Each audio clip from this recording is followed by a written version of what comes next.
back to another episode of the THC MTV podcast. I'm your host, Jacob Aston. With me in the studio today, we've got Josh Adame, we've got Ishmael Hernandez, and we are at Milburn Park in Cedar Park, Texas. They just redid the dirt jumps here. Everything is absolutely firing at this park right now. It looks amazing. Everybody put in a ton of work to put in concrete lips and pack all this in real well, and I'm pretty sure they came through here with like a plate compactor because it's really smooth. So we're going to get started today. We've got some upcoming events and races.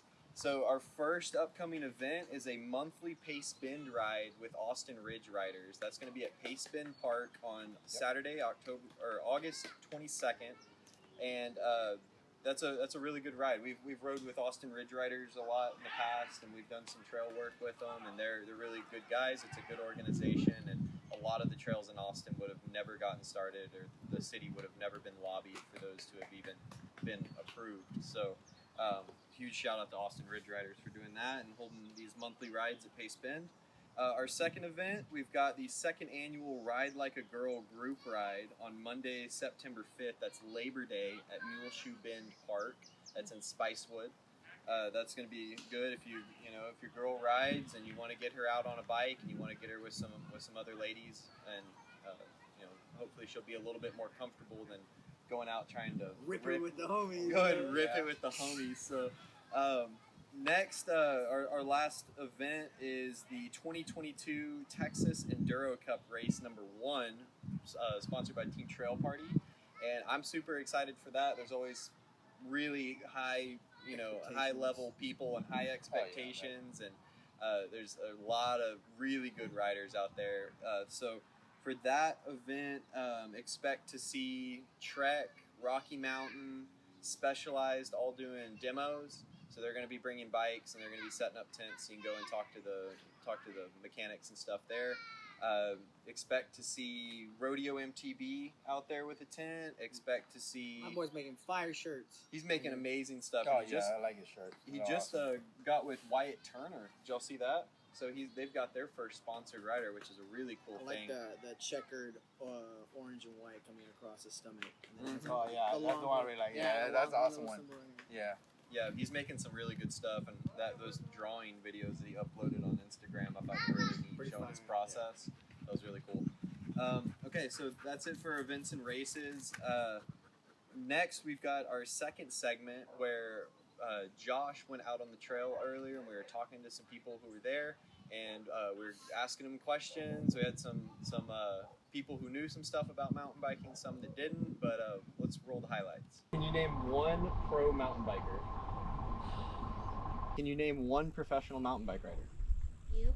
No, I'm not professional, no. Ah, what was that dude's name? You know this. What's your best trick? Sitting on the bike. Very quickly releasing my hand off the left hand, so just like not even touching the seat post. While you're jumping? Yeah. Jumping. And what's your best trick? I don't really do any tricks, but I like climbing. I feel like I'm good at climbing, and most people can't say that.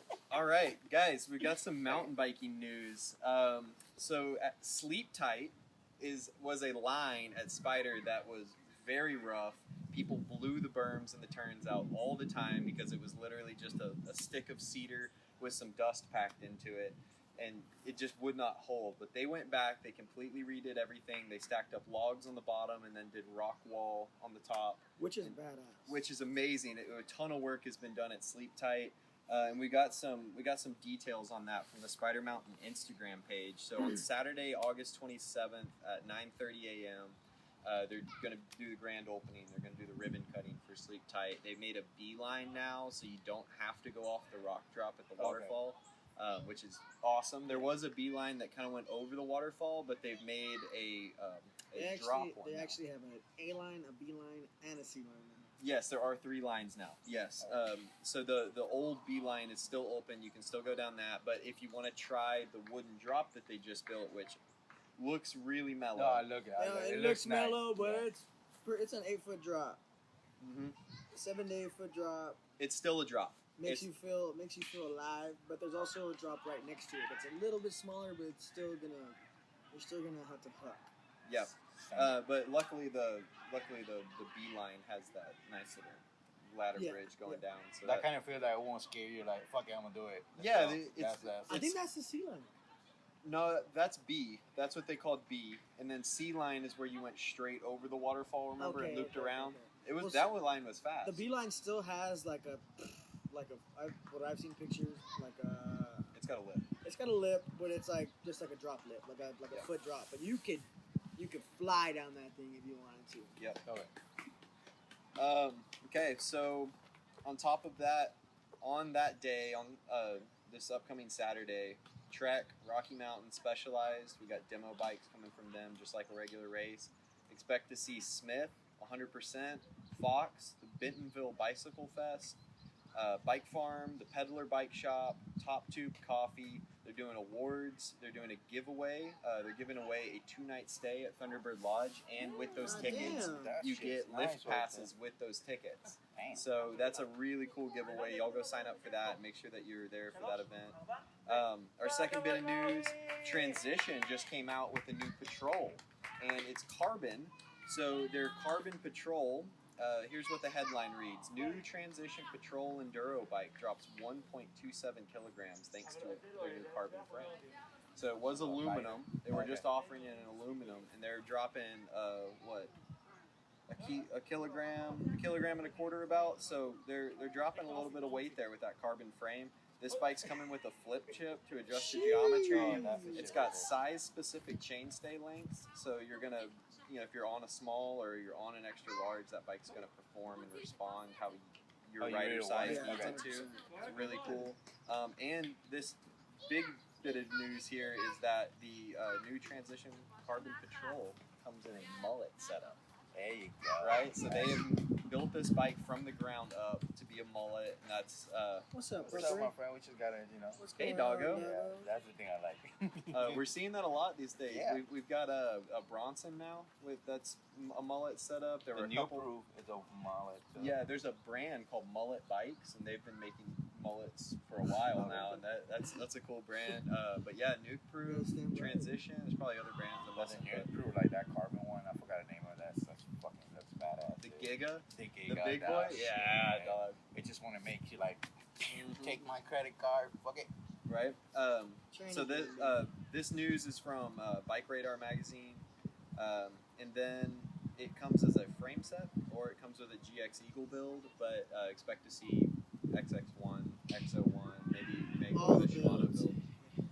Yeah, expect to see that in the future. But right now it comes in 2 builds. So our next bit is kind of a political, how politics and how government affects mountain biking. So the Inflation Reduction Act, which has been touted by critics to not reduce inflation like it claims. But the Inflation Reduction Act from IMBA, which is the International Mountain Bike Association, they wrote an article, and here were some of the points that they brought up. They said $5 billion is going to protect communities from wildfires. It makes investments in urban parks. It allocates resources to the hiring of employees and units of the National Park System, Bureau of Land Management, and other Department of Interior agencies. $100 million is being allocated for more efficient and more effective environmental reviews by the Forest Service. $150 million is going to be available to the Department of the Interior to facilitate timely and effective or efficient environmental reviews. And here was the claim they made in the magazine. I want to get y'all's thoughts on this. And, I've got some ideas about it, but their claim is that it's more efficient review processes mean trails on public lands get on the ground faster.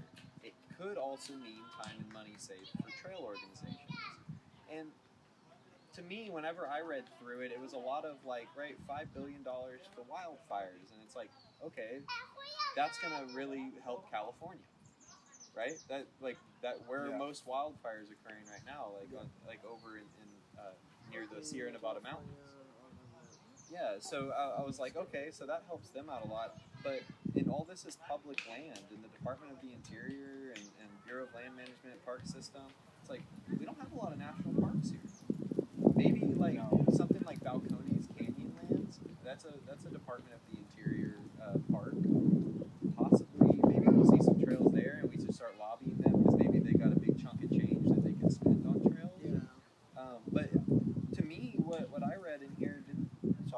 affect Central Texas. Like how much want to say? Like $5 billion for that?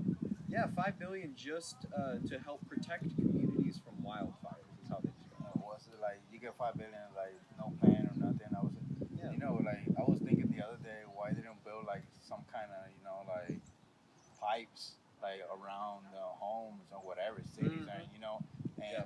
wildfires come Like and a they'll really just, intricate fire yeah, hydrant like system. fire, like a big Yeah. fire system, just hit that button, boom, water to save people's homes, you know. Well, they don't have any water to put in. Yeah. They're out of water over there.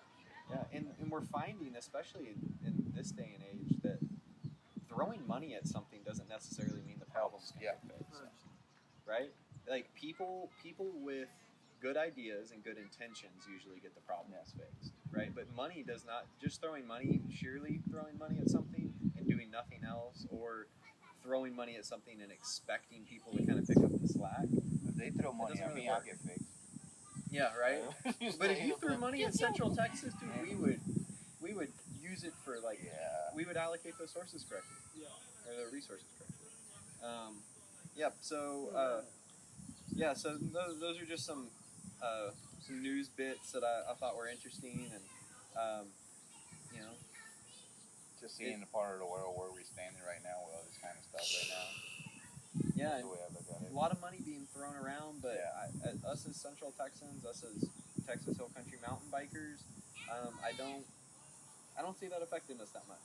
I don't see that helping us that much. I don't No. think we're gonna see that money. I think that big states whose politicians lobbied for this bill, that's who's gonna see I this. just think it comes down to community and what is your community willing to like throw down for you and your family and everything.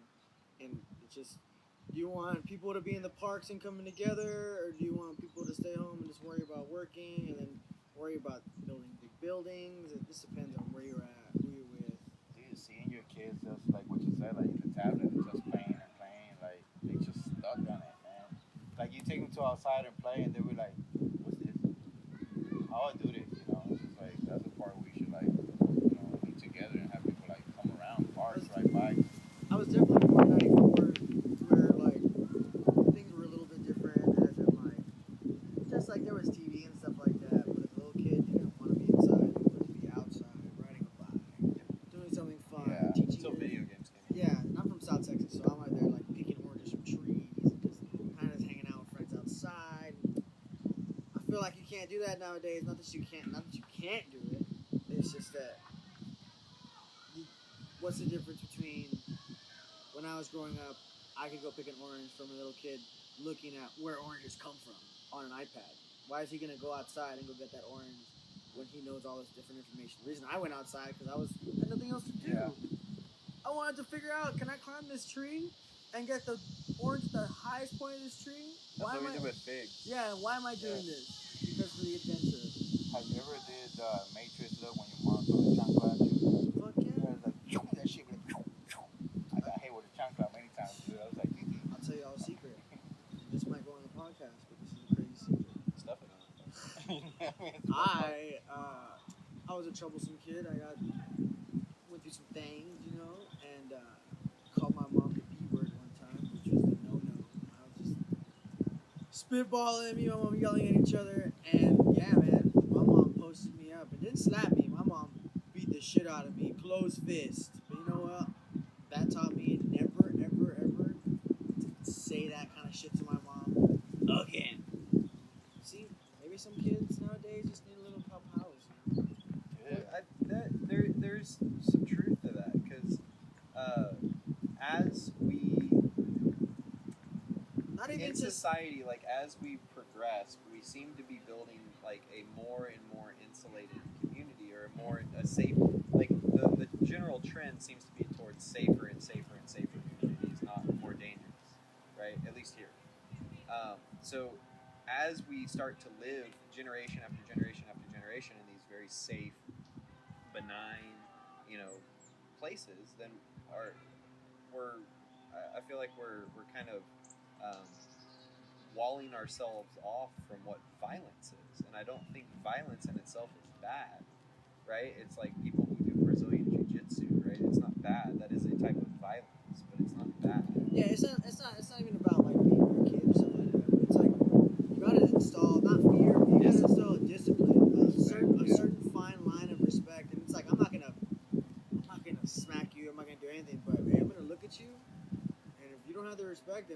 gonna have to talk, or I am gonna have to like give you like a little like lesson, you know. And I'm not talking about beating your kids. I'm just saying like Challenging them. challenging them to a dance off. Just like, all right, hey, that's what you get.